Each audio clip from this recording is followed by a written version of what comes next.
If Israel did not exist, America would create an Israel. And that is why all of your critiques of Israel should start with an understanding of the place they play in Western imperialism. Because if it does not, it will lead to a necessarily unhelpful analysis. And this is a truth that every imperialist understood.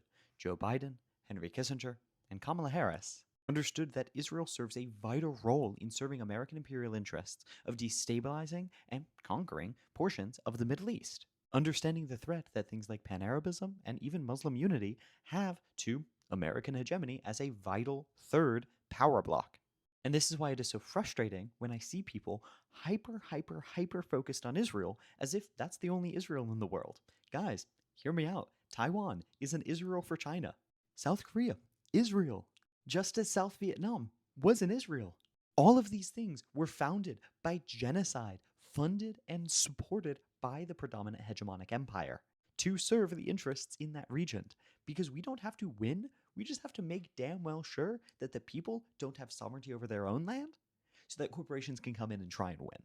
And what happens when you don't recognize that this is not a new game or that this has been repeated over and over and over and over and over again is that you get focused on the specifics. And in this case, the specific that people love to get focused on is that Israel claims to represent the Jewish people, and they anti-Semitically conflate Judaism and Israelism. And when you see that perverse ethno-nationalism that really does do harm and disgusting things coming from a specific group, instead of seeing for what it is, which is a actual general political tool of neo-fascists, like Ben Gvir and Benjamin Netanyahu and Donald Trump, you see it as a particular issue of that particular nationality. And the second we stop seeing it in the general and start seeing it on a specific small group of people, that is when you get into neo-fascism. Because instead of focusing on the overarching imperial and capitalistic system that caused this, you focus on the much easier, but much less helpful, critique of an individual group of people. When the only individual group of people that are actually doing it is the multi-billionaires upholding capitalism. So please stop, focus on what it is. It's not just Israel, it's capital.